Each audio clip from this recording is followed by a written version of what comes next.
Hello అండి. మీరందరూ ఎలా ఉన్నారు? మేమైతే చాలా బాగున్నాం. తొలేకాస్ పండుగ వచ్చేస్తుంది కదా! మరి కజ్జికాయలు చేసుకున్నారా? అయ్యయ్యో! ఇంకా చేసుకోలేదా? చేసుకోకపోతే పదండి చేసేద్దాం. ఒక లుక్ వేయండి ఈ ప్రాసెస్ మీద. ఈ ప్రాసెస్ కొంచెం కష్టమే, కానీ కజ్జికాయల కోసం వీడియో మొదలు చేయకపోతే ఎలా? పదండి మరి.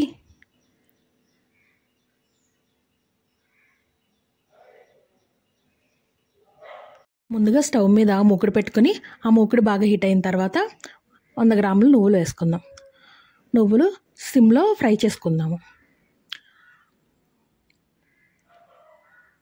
నువ్వులు చక్కగా మంచి స్మెల్ వచ్చేంత వరకు ఫ్రై చేసుకుని కొంచెం కలర్ కూడా చేంజ్ అవుతాయి. కలర్ చేంజ్ అయిన వెంటనే తీసేయాలి. తర్వాత దాంట్లో ఒక గుప్పుడు పల్లీలు వేసుకుందాం. పల్లీలు కూడా బాగా ఫ్రై చేసుకుని బాగా ఫ్రై చేసుకుందాం. సిమ్లోనే ఫ్రై చేసుకుందాం. తర్వాత జీడిపప్పు నెయ్యి వేసి ఫ్రై చేసుకుందాం. అవి కూడా వేగిన తర్వాత తీసేసి పక్కన పెట్టి తర్వాత ప్యాన్లో కొంచెం నెయ్యి వేసి కొబ్బరి వేసి ఫ్రై చేసుకుందాం. కొబ్బరి బాగా ఫ్రై అవ్వాలి, ఎందుకంటే దాంట్లో వాటర్ కంటెంట్ ఎక్కువ ఉంటుంది కాబట్టి బాగా ఫ్రై అయ్యేంత వరకు ఫ్రై చేసుకుందాము. పొడి పొళ్ళు ఆడేంత వరకు ఫ్రై చేసుకోవాలి కొబ్బరిని. చూసారా, ఇప్పుడు పొడి పొళ్ళు ఆడుతుంది. మొత్తం ఫ్రై చేసుకోవాలి.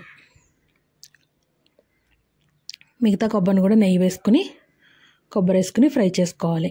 అడుగు అంటకుండా జాగ్రత్తగా తిప్పుకుంటూనే ఉండాలి. మొత్తం ఈ ఫ్రై చేసే అన్నీ కూడా సిమ్లోనే ఫ్రై చేసుకుంటూ ఉండాలి. ముందుగా వేయించుకున్న వేరుశనగలు, నువ్వులు, జీడిపప్పు మిక్సీ పట్టుకుని కొబ్బరిలో వేసుకోవాలి. తర్వాత మళ్ళీ ఒక ప్యాన్ తీసుకొని దాంట్లో కొంచెం నెయ్యి యాడ్ చేసుకుని ఒక 100 గ్రామ్స్ తెల్ల గోధుమ రవ్వ వేసి ఫ్రై చేసుకోవాలి. ఇది తొందరగా ఫ్రై అయిపోద్ది కాబట్టి చాలా జాగ్రత్తగా ఫ్రై చేసుకోవాలి. సిమ్లోనే ఫ్రై చేసుకోవాలి. ఇది కూడాను ఇలా ఫ్రై చేసుకోవడం వల్ల పొడి పొడిలాడుతూ ఉంటుంది రవ్వ. ముద్దవకుండా ఉండడం గురించి ఫ్రై చేసుకుంటున్నాము. ఇది కూడా మంచి స్మెల్ వచ్చిన తర్వాత కొంచెం కలర్ చేంజ్ అవుద్ది. చూసారా, కలర్ చేంజ్ అయింది.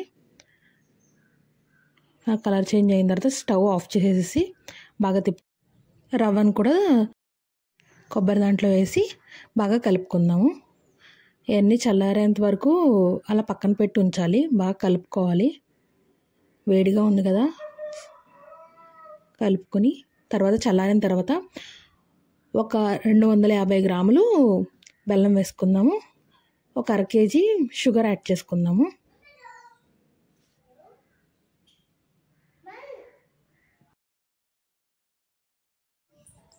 షుగర్ వేసిన తర్వాత మొత్తం అంతా బాగా కలిసేలాగా కలుపుకోవాలి.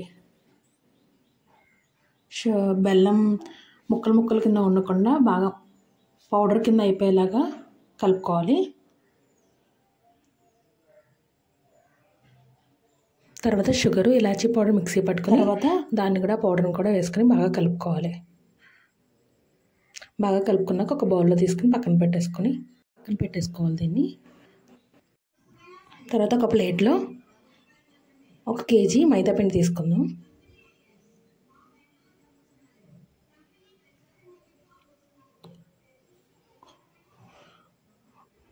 కేజీ మైదాపిండి తీసుకుని దాంట్లో కొంచెం సాల్ట్ యాడ్ చేద్దాం. సాల్ట్ యాడ్ చేసి బాగా కలుపుకొని పక్కన పెట్టుకుందాం. మొత్తం కలిసేలా కలుపుకుందాం, సాల్ట్ అంతా కలిపి. తర్వాత ఒక స్టవ్ మీద ప్యాన్ తీసుకుని దాంట్లో ఆయిల్ పోసుకుని 250 ml ఆయిల్ పోసుకుని వేడి చేసుకుందాము.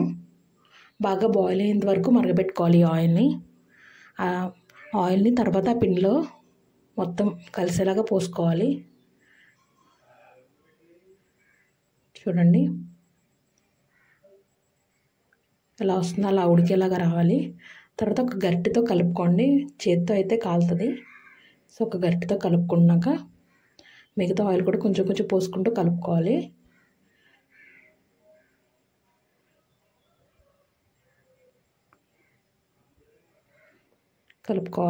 మొత్తం పిండంతా అలా రెర్ర కింద వచ్చేసేలాగా కలుపుకోవాలన్నమాట. కలిపేసుకున్న తర్వాత దాంట్లో కొంచెం వాటర్ కూడా యాడ్ చేసుకుంటూ కలుపుకోవాలి. ఇప్పుడు వాటర్ యాడ్ చేసుకుని కలుపుకోవాలి.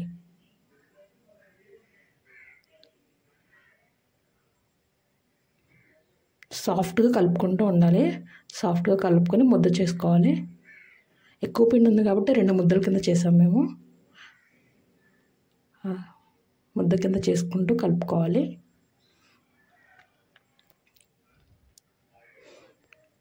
ముద్ద కింద చేసుకున్నాక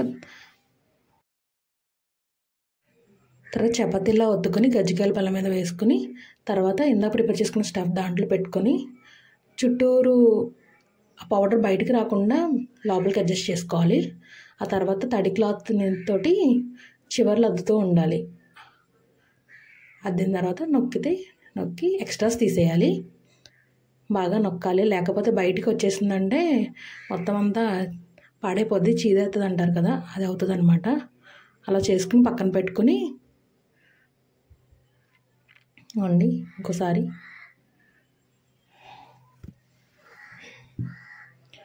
ఆ పౌడర్ ఉంది కదా సైడ్స్ రాకూడదు. సైడ్స్ వచ్చిందంటే మొత్తం అంతా బయటకు వచ్చేస్తుంది.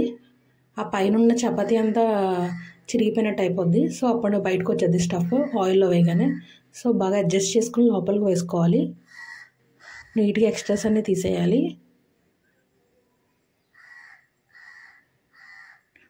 తర్వాత ప్యాన్లో ఆయిల్ పోసి బాగా హీట్ అయిన తర్వాత ఆయిల్ బాగా హీట్ అవ్వాలి. సరే హీట్ అయింది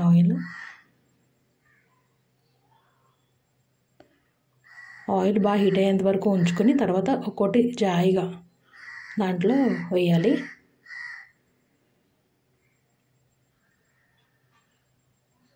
కొంచెం మూకుట్లో స్పేస్ ఉండేలాగానే చూసుకోండి, ఎందుకంటే ఒకటికొకటి బాగా తగిలితే మళ్ళీ విరిగిపోవచ్చు. అవి బబుల్స్లా ఫామ్ అవుతున్నాయి కదా, పిండి బాగా నాని గుల్లగా వచ్చినాయి అంటే అలా బబుల్స్లా ఫామ్ అవుతాయి. పైన అలా మొత్తం బబుల్స్లా ఫామ్ అవుతాయి. తర్వాత వేగిన తర్వాత కొంచెం వేగుతూ ఉంటుంది కదా, కొంచెం పైకి వచ్చిన తర్వాత అప్పుడే గరిటెతో కదపాలి. ముందు కదపకూడదు, ముందు కదిపితే మళ్ళీ అవి విరిగిపోతాయి. హై ఫ్లేమ్లో వేయించకూడదు, మీడియం ఫ్లేమ్లో వేయించాలి ఇవన్నీ. హై ఫ్లేమ్లో వేయించితే పైన కలర్ వచ్చేస్తే లోపల వేగవు. మీడియం ఫ్లేమ్లో గోల్డెన్ బ్రౌన్ వచ్చేంత వరకు ఫ్రై చేసుకోవాలి. వచ్చిన తర్వాత తీసేసుకోవాలి. ఇంకా ఈ కలర్ వచ్చేంత వరకు ఫ్రై చేసుకుని